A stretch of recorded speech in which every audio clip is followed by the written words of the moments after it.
Hello, and welcome to the first week in this new series of skill sprints focusing on how RAD Studio XE7 can modernize your VCL applications. My name is Brian Alexakis, and I work at Embarcadero Technologies as a product marketing manager. The latest version of Delphi RAD Studio XE7 offers new and exciting features that extend developer support for creating Windows-based applications using the Visual Component Library, or VCL. This week we will focus on how to modernize the look and feel of your VCL application using styles.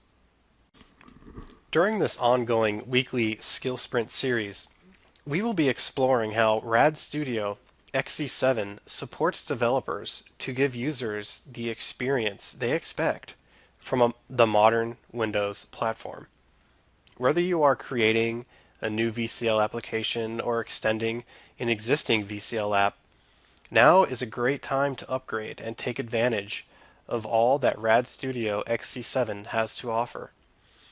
We will be covering topics that include touch-friendly styles, implementing platform feature support for taskbar buttons and jump lists, leveraging the parallel programming library, new language and RTL features, powerful database access using FireDAC and Interbase, building scalable multi-tier solutions with EMS and DataSnap, web services integration with REST client, and extending your VCL apps to mobile, gadgets, and wearables.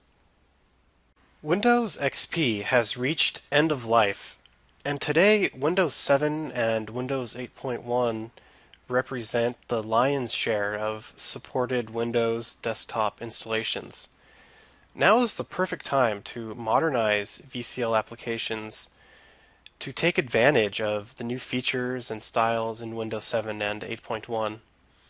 RAD Studio XE7 delivers the features you need to modernize your applications, including taskbar and jump list components, Windows 7 and 8.1, modern UI styles, and Surface Pro tablet support, including VCL sensor components.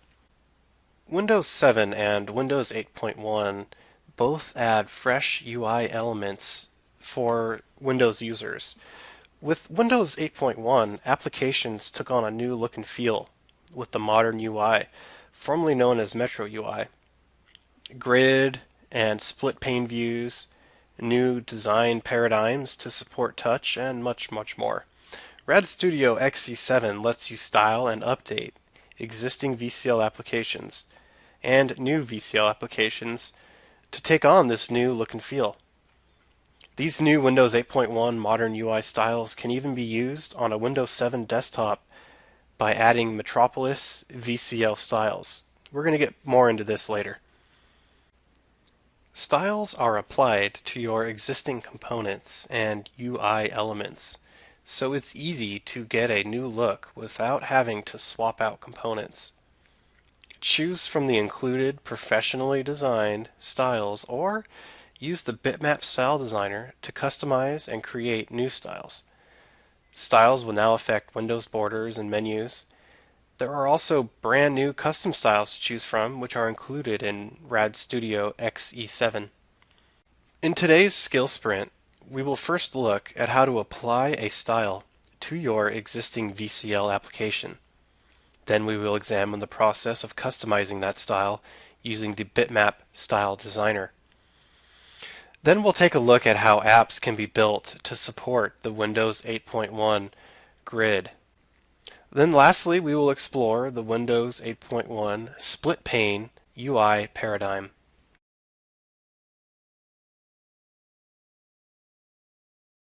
Let's take a look and see how to actually apply a style to your project. You begin by opening Project, going to Options, and select Application Appearance. At the top you'll see the application settings where you can set the title for your application. So we'll just call this Test Application. And then below we can actually choose our custom style. I'm going to select Charcoal Dark Slate, And we can actually see what that looks like by clicking on the style and then selecting preview. So here is a preview of what the style would look like. Next, to actually apply that style to our application, we want to make sure that our default style is selected. And then we hit OK.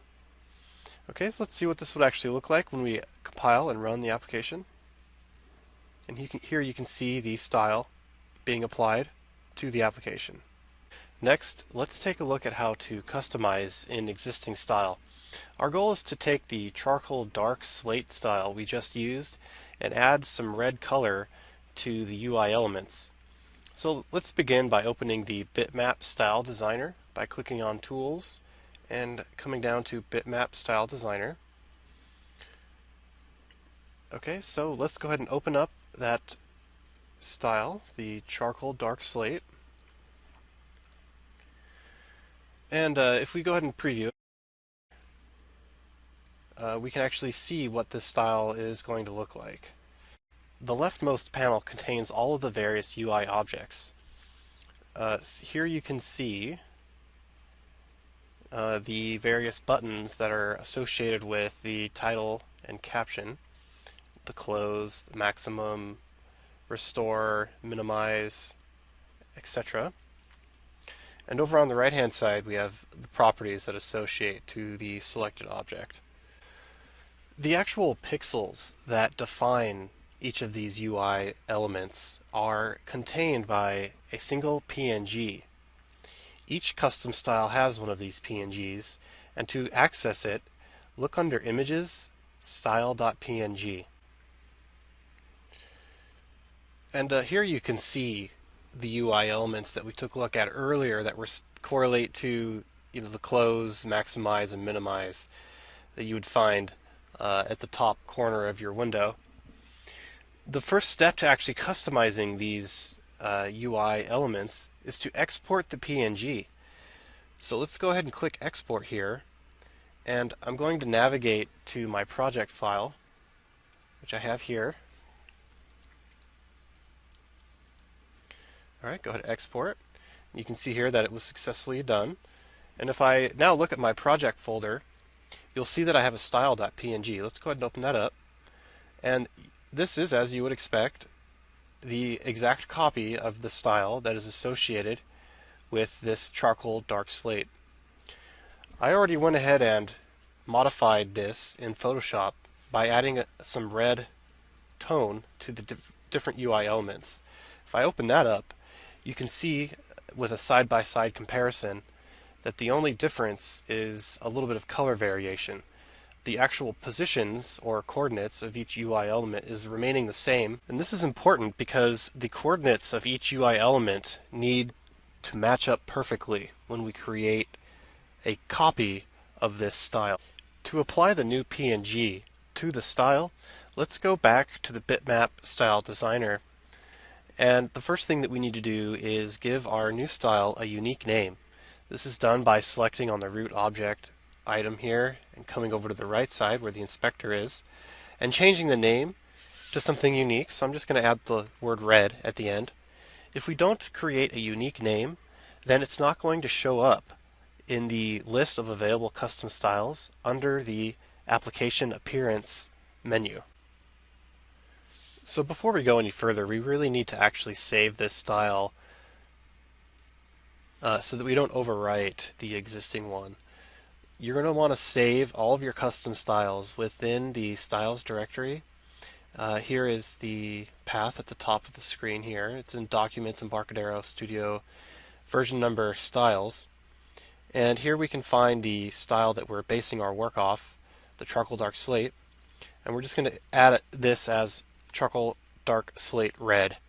Hit save. Next, we want to update our PNG to incorporate the red color changes. So I'm going to hit update, navigate back to my project folder where I saved my PNG file that I edited within Photoshop, and hit open. Hit OK. Going to fire off another save, and if we look at the preview, we can now see that each UI element that I colored red is showing up with a red tint. Let's see what this style looks like when we apply it to our project. First thing I need to do is open up the project options and navigate to the application appearance. I'm going to uncheck our previous style and check the new one. And it's here is selected as the default style. And when I run the application, you can see, as we expect, that the various UI elements that we tinted red are showing up as being tinted red. So back within the Bitmap Style Designer, we can take a look at how the PNG file and the coordinate system for the UI elements relate to one another. So each UI element is mapped to a certain coordinate space within the PNG file. If you select a UI element here, I've selected the button close. Under the inspector, you can see the different states that correlate to this particular UI element. So active bitmap, bitmap hot, bitmap pressed. These all have to do with the various states when the mouse rolls over, when the mouse is being pressed down, and so on. If you double click on one of these, it will actually open up the bitmap property editor. And if we zoom in here a little bit, we can see that the upper left bounds and the lower right bounds are defined for this object.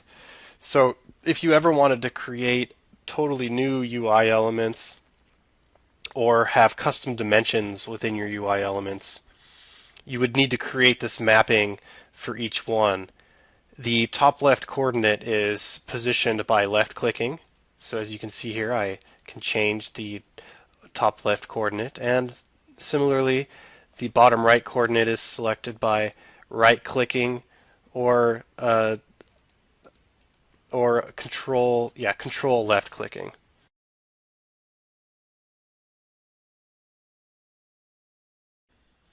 Let's begin by starting a new project that will demonstrate the Windows 8.1 Grid UI paradigm. It will utilize the RAD Studio XE7 style called Metropolis. It's named after the original branding from Microsoft for their Windows 8 UI called Metro. Let's go ahead and go to File, New, Other, and select VCL Metropolis UI Application. And we're going to select Grid. Opening the project options for application appearance, we can actually see the Metropolis UI style selected here. And we have a couple of different options. Currently dark is selected. The styles have extra padding for touch and incorporates the flat design aesthetic Microsoft has set as the standard for Windows 8 and 8.1. Let's go ahead and see what this program looks like in action.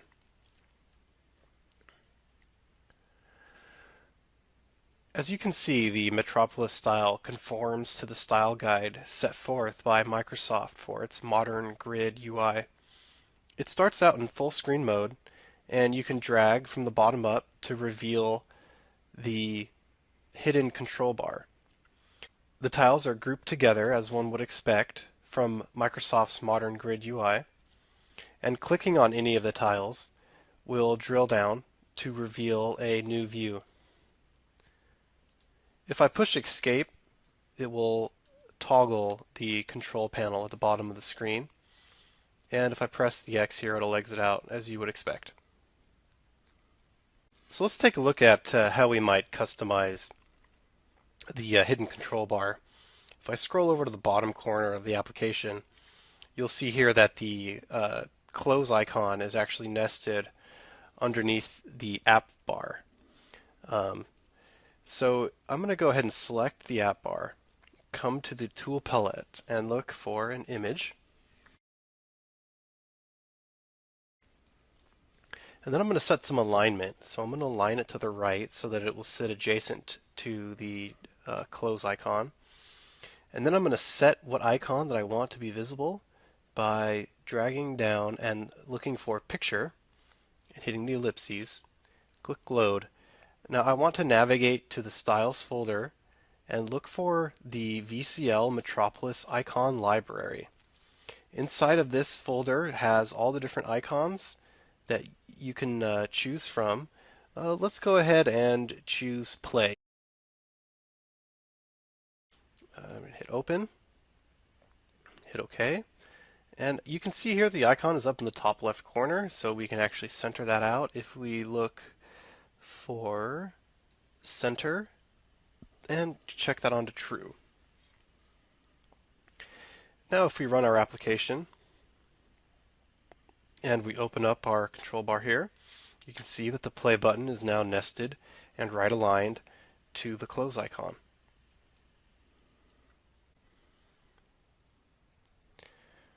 Rad Studio XE7 also supports touch gesture input. If we scroll back over to the top left corner of our application here, we can see that a gesture manager component has been added to the stage. And if we take a quick sneak peek at the code, we can actually see the event handler responsible for processing form gesture input right here. I just wanted to give you a quick little sneak peek, and we're definitely going to touch base on how touch events are processed in a future skill sprint. Let's examine the UI component hierarchy within the structure window. We begin with a grid form component. This is the root element, and we can actually control whether or not the application will launch in full screen mode or in a free floating window mode by setting the border style property. So we're going to look down at the object inspector, and here we can see border style is currently set to none, which by default will begin the application in full screen mode. If I select the drop-down window and change to sizable, it will now run the application within a free floating window. Let's see what that will look like. Currently, it's a window that is in full screen, but it is not. But it is still a floating window. And as you can see in the corner, we have the window control icons and the name in the top left. And I can actually click here and disengage the program, and I can just click here and close it out. So moving on from the grid form, we find an app bar component, which is just a T-panel. And within that T-panel, we have a couple of images that we already looked at earlier. And then moving on from there, underneath the grid form, we have another T-panel. And inside that T-panel, we have a label, which serves for the master label for this application. The point being here that these components are the standard components that you are used to working with. They naturally are extended using the Metropolis UI style. And this is a very powerful concept because you can take your existing application logic and just focus on the front end component of your application and leverage the Metropolis styles to truly extend your existing VCL application with a new look and feel.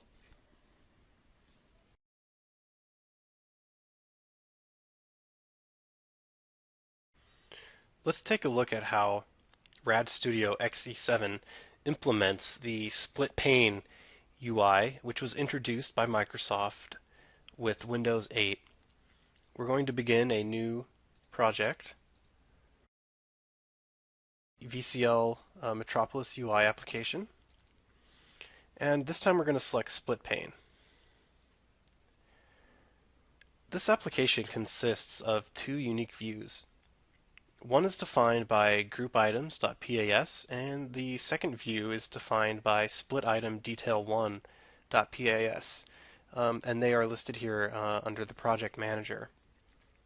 You can toggle between them by simply double-clicking. Let's take a closer look at the grouped items view. The root component is a split form, and it contains standard components like T-panel, T-images, and so on.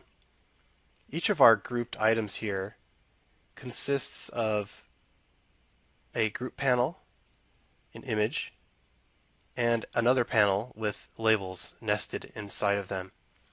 When the root group panel is clicked on, we can see that there is a onClick event handler. And if we investigate what the code does, it swaps out the current view, which is the grouped items 1, with the split item detail. So let's see what this looks like in action. If I go ahead and run the application, you can see that we begin in the group panel view. And if I click on one of these items, it transitions into the split panel view. And we see each item listed on the left. And as I click on each one, it brings up the information on the right, as you would expect. I can click back. And as before, I can drag up from the bottom to reveal the hidden control panel. And I can close the application. You can find all of the styles that ship with RAD Studio XE7 in the default installation located at C Users Public Documents Embarcadero Studio 15 Styles. We also have some great online resources to learn more about how to use VCL styles on the Embarcadero doc wiki. New content is always being added to our blogs with more information and examples. Next week we're going to examine more deeply how you can integrate Windows OS features. This includes taskbar buttons and adding overlay icons, progress bars, hover preview states, and action buttons that interact with the taskbar button. And then we'll look at jump lists. Jump lists is a menu that gets overlaid from your taskbar button. Files can be dragged and dropped onto the jump list, and submenus can offer actionable items to interact with your application. I would like to bring to your attention a few offers that we have going on at Embarcadero right now. The first of which is a book by Nick Hodges regarding coding in Delphi. It's completely free for download until November 21st when you activate your RAD Studio XE7 trial.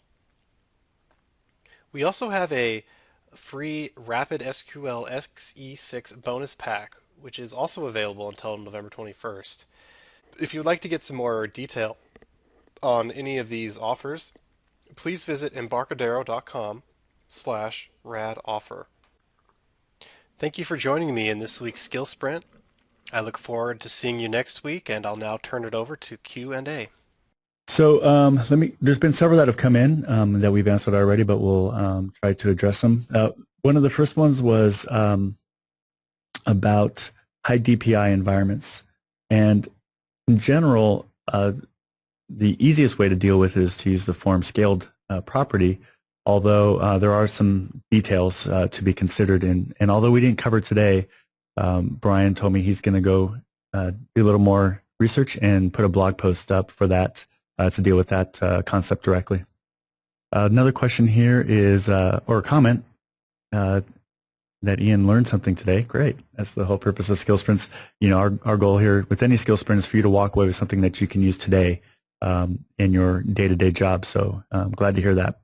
Another question here is about, is there just one style image file for Windows, iOS, Android, etc.? Well, today we covered VCL. That is Windows only. So there is only one style file for each of the styles. On FMX FireMonkey, the platform styles are different because those actually use different images to create the look of the native platform. The custom styles, on the other hand, are shared across all of them because they're the same style across all those platforms. Let's keep going down the list here.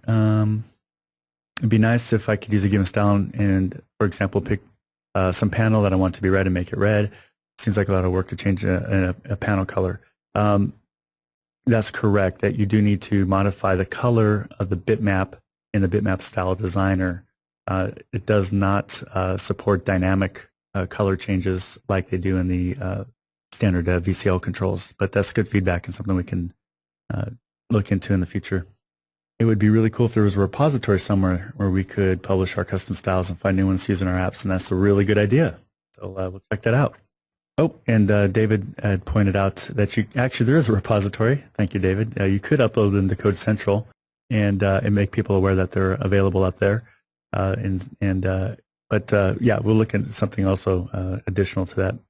How do we integrate apps more into the Windows 8X environment? I think in operating in Windows 8 mode, not on the desktop, and being able to do things like swiping from the top and screen to close an app. That's a really good question. Today we just focus really on the look element of it. And you can see that using the Metropolis UI, you can get the correct modern UI look that developer or users are expecting on Windows 8. So it does the full screen, it gets rid of the caption bar, it does the big buttons and icons for finger touching. But you'll want to integrate more features like Gesture Manager, for example, and using Windows 8 conventions like the Gesture Manager, for example, today already handles swiping up, and you'll get that little panel like the hidden control panel. The hidden control panel, exactly. Right. Yep. So just a little swipe up. It's already set up to bring it down. I think there's one also from the top as well, but we'll double check that. Can I color a T button as easily as T panel? Is there a colored button when a style is enabled? So you color the button basically in the style file. And this is, as you saw Brian showed today, applying a tint to an existing style.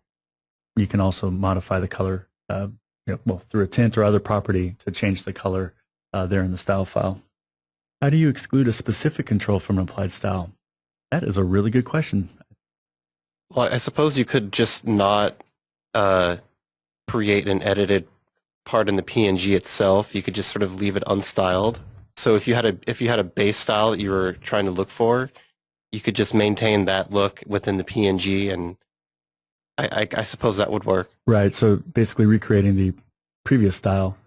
Yeah. Style file for that control. Just only changing the parts that you want to change, finding a style that you're happy with, and just only changing what you want to change. Yeah. There may be another mechanism that I'm not aware of, but we can look into that one for you. So next question: are styles compatible with DevX components like Quantum Express Grid? Actually, the style compatibility comes from the component vendor. So I don't know the answer for Quantum Express Grid specifically, but DevExpress should, and we encourage our third-party partners to be compliant or compatible with the style approach. So unfortunately, I don't know the answer. You'll have to check with DevExpress. Does the style work if I derive a component from a standard component? It should. Again, it looks up the name of the component, which your base class will be represented inside the style file. I believe it does. How do you apply styles to the system menus, open picture dialogues? So we actually don't style the system level stuff like the menus, for example, or dialogues. Is it possible to change styles dynamically while running your program? Yes, you can programmatically load style books. You can load styles, so that's definitely something you can do dynamically. Is it possible to have new types of the same component? I want some gray panels and red panels in my VCL application. If you're just changing the one property, I don't see why not. Maybe I just don't understand the question completely. Is it possible to reduce the executable size using styles? Well, styles are bitmaps that get loaded into memory and into the form, so they will add additional size to your application. In terms of reducing, generally, from the style perspective, load them dynamically as opposed to onto the form in the designer may help, at least initially. That way you can load them and unload them if you're as needed. And I'm assuming you're talking about RAM memory, not file system memory. But make sure you only choose the style files that you use. You don't need all of them. And again, you can load them from resources, from external files, and work with them dynamically. That'll be the best way to manage your RAM. The other thing, of course, to do is look for other areas to reduce executable size in terms of optimizing or reducing the units that you bring in, but there's gonna be some additional size that's needed to load these bitmaps. Is there a bitmap for the default Windows style? Well, there's a style. Absolutely, you saw today. We have Windows 7 styles. We have a bunch of different color styles in there, like a dark or light. We have the same for Windows 8, which we call Metropolis. And are these features also implemented in C++ Builder? Yes, the same styling functionality that you saw here for VCL styles today, and the functionality such as the templates that Brian showed for Windows 8 Modern UI are also available. Yeah, so in this case, the app was running under Windows 7, so you can also apply the Modern UI to your applications that are running on other versions of Windows OS besides Windows 8. So that's another great benefit, and as Brian showed, you can take advantage from the styling in both windowed mode and also in the immersive full screen mode. Why the PNG is one big file that Windows expects. You can actually link to it dynamically in code and split it up into smaller bitmaps if you'd like. Yeah, it's really your choice, but as far as the bitmap style designer is concerned, it's one file. Underneath the covers, there's data structures along with the bitmaps themselves. That the bitmap style designer, if you actually, in a sense, decompiled, quote unquote, the style file, you'd see all that information in there.